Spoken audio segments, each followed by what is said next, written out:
Hallelujah. प्रभु यीशु के अति पावन नाम पर हम सभी श्रोताओं को इस प्रवचन के समय में हम आपका स्वागत करते हैं। विशेषकर हम सभी जवान भाई और बहनों को आज हम इस वचन पर गौर करने के लिए हम आपको निमंत्रित करते हैं। मत्ती का सुसमाचार अध्याय 27 वचन 32। हम पढ़ते हैं कि प्रभु यीशु क्रूस के रास्ते पर जा रहे हैं, अपना क्रूस ढोते हुए जा रहे हैं और लिखा है, शहर से निकलते समय उन्हें कुरेन निवासी सीमोन मिला और उन्होंने उसे ईसा का क्रूस उठा ले चलने के लिए बाध्य किया। हम पढ़ते हैं 3 सिनॉप्टिक गॉस्पेल्स में इस व्यक्ति का उल्लेख है कि क्रूस के रास्ते पर कुरेन निवासी सीमोन, जो वहां शायद यरूशलेम में केवल एक मुसाफिर की तरह, एक यात्री की तरह वहां पर आया था, वो परिचित नहीं था कि वहां पर क्या होने वाला है, और अचानक उस पर रोम के सिपाही उसे बाध्य करते हैं कि वो यीशु मसीह का जो क्रूस है उसे उठाए। क्या उसे अच्छा लगा वो क्रूस उठाने के लिए? मेरे अनुसार तो नहीं। मन में वो शायद सोच रहा होगा कि ये क्या बिना वजह मुझे इसमें ढकेल दिया। शायद जिंदगी के हमारे अनुभव में भी हमें कई बार यही एहसास होता है जब हमें क्रूस ढोना होता है।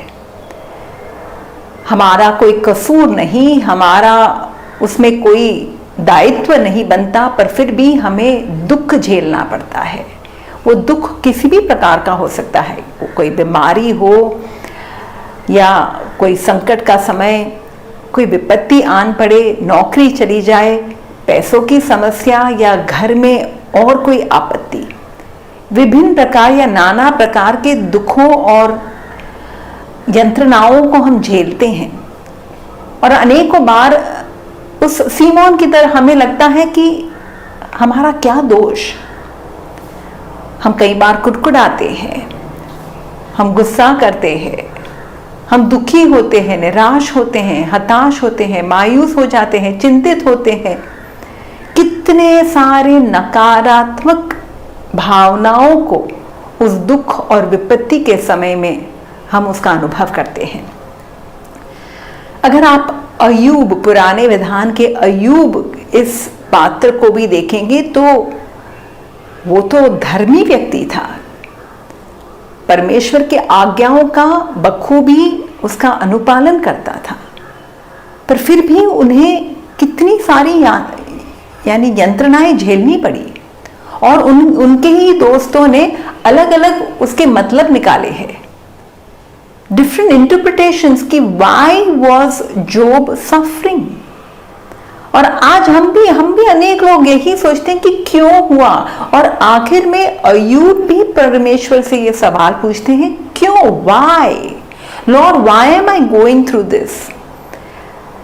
पर सुंदर बात यह है कि अय्यूब के ग्रंथ में पढ़ते हैं कि उसने ईश्वर से यह सवाल पूछने पर भी ईश्वर ने इसका जवाब नहीं दिया, और जो 3 दोस्त, बल्कि वहां जो 4 लोग व्यक्ति है, उन्होंने भी जो बताया था वो भी सही नहीं था, बल्कि ईश्वर ने तो केवल अय्यूब पर यह प्रकट किया कि मैं कौन हूं, मैं सर्वशक्तिमान ईश्वर हूं।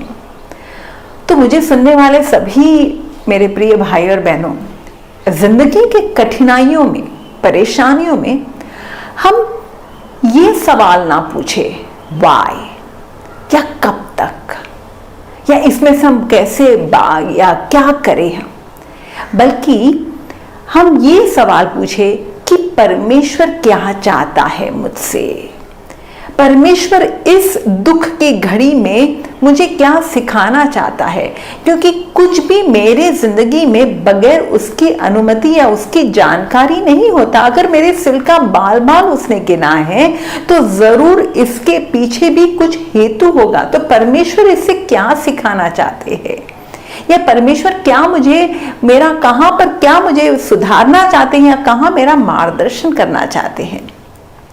हम पढ़ते हैं प्रवक्ता ग्रंथ अध्याय 2।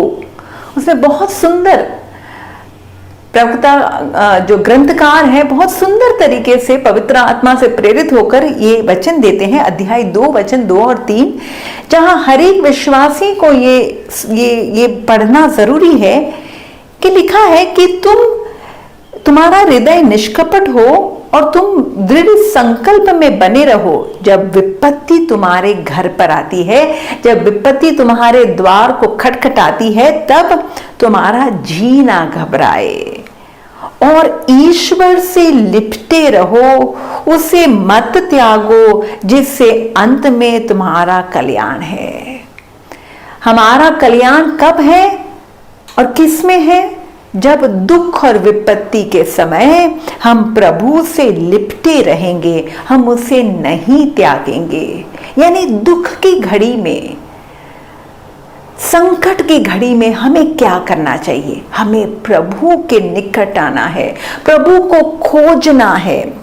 स्तोत्र संहिता अध्याय 119 में वहां स्तोत्रकार कहते हैं, और ये जिंदगी की हकीकत है, जब जिंदगी में सब कुछ अच्छा चल रहा हो ना, यानी कोई परेशानी नहीं है, हम जो चाहते हैं हमारी योजनाएं सफल हो रही है, तो अधिकतर हम कहीं पर लड़खड़ा जाते हैं, या तो हम परमेश्वर से दूर चले जाते हैं, हम अपने राह जाने लगते हैं, हम प्रभु को भी कई बार भूल जाते हैं।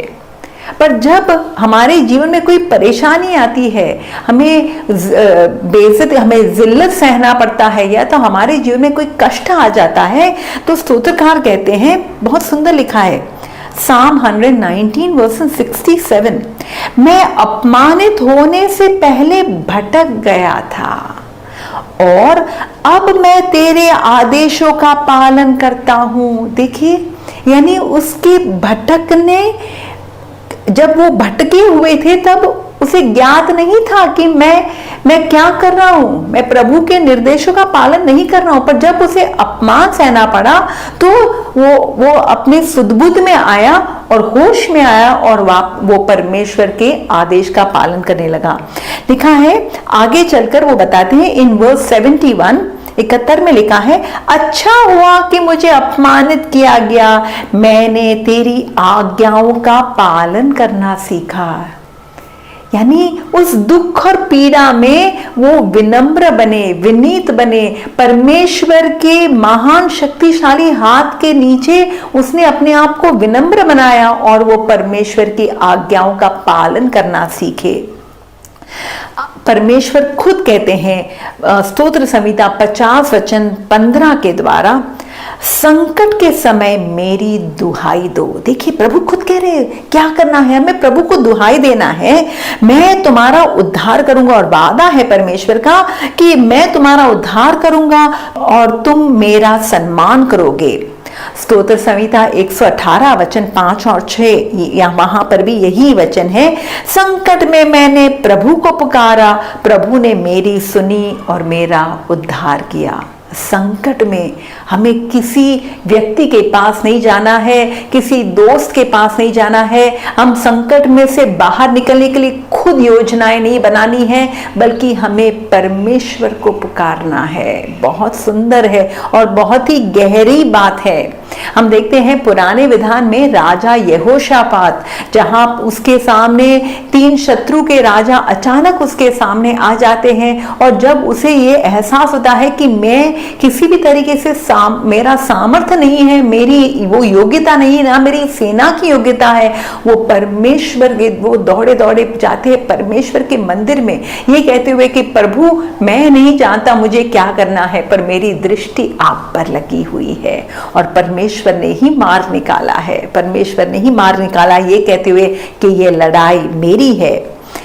हम आगे पढ़ते हैं स्तोत्र संहिता Psalm 57 verses 2 and 3, मुझ पर दया कर हे ईश्वर, मुझ पर दया कर, मैं तेरी शरण आया हूं। जैसे यहोशापात राजा ने कहा, प्रभु मैं तेरी शरण आया हूं, जब तक संकट ना टले मैं तेरे पंखों की छाया में रहूंगा। कितनी सुंदर बात। प्रभु संकट में मैं तेरे छत्र छाया में बना रहूंगा और मैं तेरी रक्षा, तेरी संरक्षण में मैं बना रहूंगा।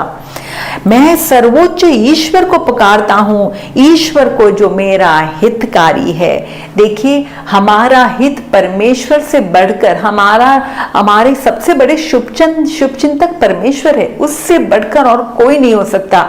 इसे हमारे जिंदगी में के दुखों का निवारण कैसे लाना, समाधान क्या होना चाहिए, वो परमेश्वर से बढ़कर और कोई नहीं जानता। दुख में प्रभु सांत्वना देंगे, वो हमारा मार्गदर्शन करेंगे, वो हमें प्रज्ञा देंगे। हम खुद अपने हाथ पैर हिलाते हुए खुद कोई कदम ना उठाए, नहीं तो अनेकों बार ना जो मैस है, जो हमने जो यानी हमारे जीवन की जो गलत अभी परिस्थिति है, उसको हम और बदतर बना देते हैं। स्तोत्र संहिता अध्याय 34 वचन 18 और 19 में लिखा है, प्रभु दुहाई देने वालों की सुनता है और उसे हर प्रकार के संकट से मुक्त करता है।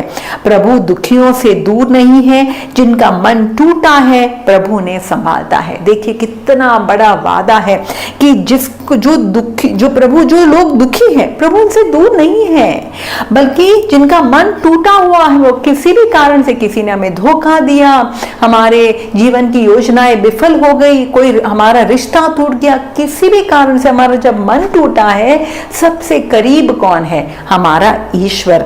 और इसलिए स्तोत्र संहिता 23 में राजा दाऊद ने बड़े फक्र के साथ, बड़े विश्वास के साथ, भरोसे के साथ ये वचन कहा कि चाहे अंधेरी घाटी से होकर मुझे जाना पड़े, मुझे कोई अनिष्ट की चिंता नहीं है, शंका नहीं है, क्योंकि तू मेरे साथ रहता है। मुझे तेरी लाठी और तेरे डंडे का भरोसा है। यही हमारा भरोसा होना चाहिए कि हमारे दुख की घड़ी में जब हम परमेश्वर की उसको ढूंढते हैं, तो वो जरूर हमारे साथ बना रहेगा और वही हमारा मार्गदर्शन करेगा। हालेलुया।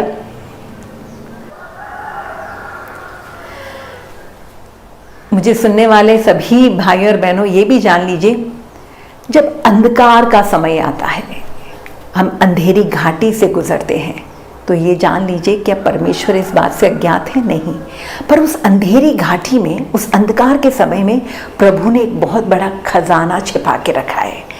नबी इज़ायास का ग्रंथ अध्याय 45 वचन 3 में लिखा है, मैं तुमको अंधकार में छिपे हुए खजाने और गुप्त स्थानों में रखी संपत्ति दे दूंगा। वो संपत्ति क्या है पता है? वो है हमारा रिश्ता प्रभु के साथ, जो अटूट हो जाएगा, और वो रिश्ते से बढ़कर और कुछ नहीं है। और इसलिए यीशु ने जब मत्ती के सुसमाचार अध्याय 13 में ये जब दृष्टांत दिए, अनमोल मोती का दृष्टांत, छिपे हुए खजाने का दृष्टांत, ये छिपा हुआ खजाना, ये अनमोल मोती जो गुप्त स्थानों में है, वो कहाँ पर मिलेगा? वो अंधकार में है। और वो अंधकार यानी हमारे जीवन के कसौटी का समय, उस समय में जब हम प्रभु को ढूंढते हैं, तो प्रभु हमें बल देता है, सामर्थ्य देता है। इसलिए तो अंधेरी घाटी से जब हम गुजरते हैं, आगे चलकर लिखा है कि वो मेरा प्याला लबालब भर देता है, वो मेरा तेल से अभिषेक करता है। यानी उस दुख के समय में परमेश्वर, हम परमेश्वर को जब खोजते हैं, उसके राज्य को ढूंढते हैं, तो वो सब कुछ हमें प्रदान करता है। और सबसे अधिक, सबसे मूल्यवान, हमें पवित्र आत्मा का महान अभिषेक प्राप्त होता है। हम कुछ 7 बातों पर आपको बतलाना चाहते हैं। ये 7 बातें हमारे जीवन में सक्रिय रूप से हमारे जीवन में क्रियाशील हो जाएगी। ये आशीष हमें प्राप्त होगा जब दुख के घड़ी में हम प्रभु को ढूंढते हैं। सबसे पहला कि हम जिंदगी की क्षणभंगुरता को समझेंगे। स्तोत्र संहिता अध्याय 90 वचन 12 में लिखा है, हम जीवन की क्षणभंगुरता सीखे, जिससे हमें सद्बुद्धि आए। हम अधिकतर लगता है कि जिंदगी हमारी चलती रहेगी, हम तो बस अनंत काल तक जीते रहेंगे, पर ये सही सद्बुद्धि नहीं है। When we understand how fickle is our life, कि हमारा जीवन 4 दिन का जीवन है, तो दुख के समय में हमें पता चलता है, जब बीमारी आती है, जब हम देखते हैं कोई प्रियजन की मृत्यु हो जाती है, तो हमें पता चलता है कि वाकई में जीवन एक परपोटे के समान है। वो ऐसे ही अब आया अब चला जाएगा। तो हमें जिंदगी से ज्यादा हम बहुत इन सांसारिकता से हम ज्यादा लगाव नहीं रखेंगे, और हमारा मन, दूसरी बात, हमारा मन हम प्रभु की बातों में केंद्रित कर पाएंगे। हम प्रभु को खोजेंगे तो ऊपर की बातों को हम ध्यान लगा पाएंगे। जैसे संत पौलुस ने कहा कलोसियों के पत्र में अध्याय 3 वचन 2 में, आप पृथ्वी पर की नहीं बल्कि ऊपर की चीजों की चिंता किया करें। तो दुख के समय जब हम परमेश्वर की ओर दृष्टि लगाते हैं तो हम वाकई में हम ईश्वरीय बातों को, स्वर्गीय बातों को ज्यादा हम हमारा मन वहां लगा पाएंगे। तीसरी बात, जब हम इस दुख के घड़ी में परमेश्वर के पर श्रद्धा रखते हुए, भरोसा रखते हुए हम उसके और करीब आने की कोशिश करते हैं, तो हमारा जो विश्वास है ना, वो जो सोने से भी ज्यादा कीमती जो हमारा विश्वास है, वो इस यानी कसौटी के आग में उसे तपाया जाता है, और वो बहुत ही यानी वो विकसित होता है। वही तो बात संत पेतरुस कहते हैं अपने पत्र में, पहले पत्र में अध्याय 1 वचन 6 और 7 में। और इसलिए हमें ध्यान रखना है कि परमेश्वर जब हमें हमारे जीवन में कोई विपत्ति का समय आने भी देता है, तो हमें उसकी ओर देखना है। लूकस के सुसमाचार अध्याय 13 वचन संख्या 1 से लेकर, जब प्रभु यीशु के पास कुछ लोग आकर कहते हैं कि वो गलीली जिनकी मृत्यु हुई, या सीलोम का मीनार गिरने पर जिनकी मौत हो गई, क्या ये लोग ज्यादा अधिक पापी थे? आज कोरोना के इस महामारी के समय कितने लोग आसपास में, अड़ोस पड़ोस में, एक एक व्यक्ति हम देख रहे हैं कि अनेक धार्मिक लोग भी, उनकी भी मृत्यु हो रही है। तो क्या हम सोचते हैं कि हम बच गए, इससे वो हम उनसे ज्यादा धार्मिक है? नहीं। हर इस दुर्घटना के समय में प्रभु हमें क्या शिक्षा देना चाहते हैं? जैसे यीशु ने कहा, क्या तुम सोचते हो वो लोग ज्यादा पापी है? नहीं, बल्कि मैं तुमसे कहता हूं, अगर तुम पश्चाताप नहीं करोगे तो तुम सभी लोग ऐसे नष्ट हो जाओगे। यानी प्रभु सिखाना चाहते हैं कि इस संकट के समय में, इस दुर्घटना के समय में, इस महामारी के समय हमें परमेश्वर के पास आते हुए हृदय को विनीत बनाना है। We have to have a contrite and a humble heart. हमें अपनी जिंदगी को परखना है, हमें पश्चाताप करना है और प्रभु की ओर हमें आना है। तभी तो जाकर हम वाकई में परमेश्वर हमें बचा पाएंगे। और हम जानते हैं कि लूकस के सुसमाचार अध्याय 8 में जब बोने वाले का जब किस्सा प्रभु ने बताया, तब यीशु ने कहा वो बीज जो पत्थरों के बीच गिरा, उसमें वो ज्यादा खिल नहीं पाया, क्योंकि उसमें वो वहां पर जड़ें ज्यादा मजबूत नहीं थी। संकट आने पर वो मुरझा जाता है या तो वो विफल हो जाता है। तो जब हमारे जीवन में हम संकटों का सामना करते हैं, तो ही वाकई में हमारा हृदय हम अच्छी भूमि बना सकते हैं और हमारे जीवन में वो फसल आती है। जब संकट के समय में हम अपने जीवन में हम अपने आप को त्यागने को भी तैयार है, तो हम उस गेहूं के दाने के बराबर बन जाएंगे जो मिट्टी में मिट जाता है, तो ही उसमें फसल आएगी। और फिलिपियों के पत्र में हम एक बहुत सुंदर वादा है, जहां पर लिखा है कि किसी भी बात, दुख के समय में चिंता होनी अनिवार्य है। कई परेशानी हो सकती है, नौकरी चली गई तो ये चिंता का विषय है, पर लिखा क्या है, किसी भी बात की चिंता ना करे, अब बल्कि अपनी हर जरूरत में प्रार्थना करे और विनय तथा धन्यवाद के साथ ईश्वर के सामने अपने निवेदन प्रस्तुत करे। यानी प्रभु के पास आकर अपनी चिंताओं को जब व्यक्त करते हैं तो क्या होगा, ईश्वर की शांति जो हमारे समझ से परे है, आपके हृदयों और विचारों को ईसा मसीह में सुरक्षित रखेगी। The gift of peace, the precious gift of प्रभु की शांति की जो सबसे अनमोल जो भेंट है वो हमें प्राप्त होगी। दुख और विपत्ति का समय शायद ना भी बदले, पर आप ईश्वर में शांति पाओगे, और ये सबसे अनमोल एक तोहफा है। अंत में मैं आपको ये कहना चाहती हूँ, स्तोत्र संहिता अध्याय 37 वचन 3, ये बातें हमें दुख के समय में करना जरूरी है।